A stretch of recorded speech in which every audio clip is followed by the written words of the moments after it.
Economia com ela, Juliana Rosa. Juliana, Boletim Focus. Projeção de queda de inflação, projeção de um aumento do PIB na comparação com as projeções anteriores. Queria te ouvir se esses números são sustentáveis, ou seja, é isso aí, está melhorando mesmo. Nós vamos terminar com a inflação abaixo de 7, o crescimento vai ser acima de 2, bons números, né, Juliana? Bom dia, aliás, boa tarde. Oi, Neg, boa tarde, boa semana para você, para a Débora, para o Fábio, para o nosso ouvinte. Oi, Neg, a discussão no momento aí da economia é essa, né? Quando eu converso aí com os economistas, com empresários, todo mundo fala assim, poxa, o ano de 2022 está sendo bem melhor do que o previsto. Mas quando a gente olha 2023, as previsões para o PIB são bem menores e a inflação, a gente tem as informações para esse ano melhores, mas para o ano que vem a gente vê que estavam subindo e é uma queda que depois começa a ficar bem devagarzinha. Então, afinal de contas, né, tá bom ou não tá? Quando a gente olha para esse ano, o que os economistas falam é que o diagnóstico é que o governo ajudou muito com medidas para estimular o PIB. Então, a gente começou o ano falando que o PIB ia crescer muito pouco, em torno de 0,5%, e as previsões de hoje, divulgadas pelo Banco Central, já apontam que a média aí do mercado financeiro prevê crescimento acima de 2%.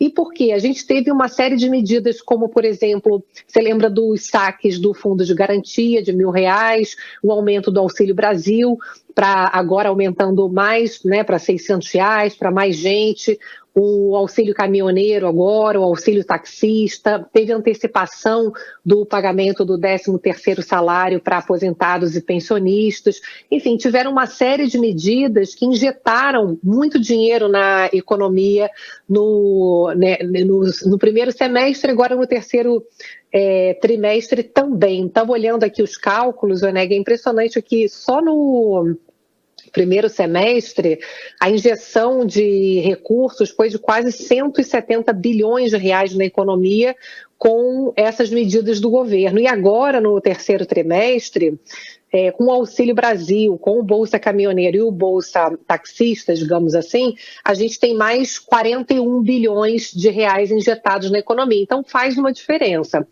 A prova dos 9 vai ser o quarto trimestre. Por quê? Porque não tem nenhum tipo de medida adicional, não tem anabolizante, né?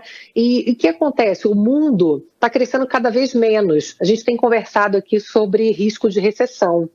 Então, a gente tem uma dúvida grande em relação à capacidade do Brasil sustentar esse ritmo de crescimento. O que pode surpreender? Mercado de trabalho. Os dados do emprego têm surpreendido de forma realmente impressionante. Até os especialistas em trabalho que eu tenho conversado têm se debruçado sobre isso, porque a taxa de desemprego ela está muito baixa. Uma parte é explicada porque tem muita gente que não voltou a procurar trabalho.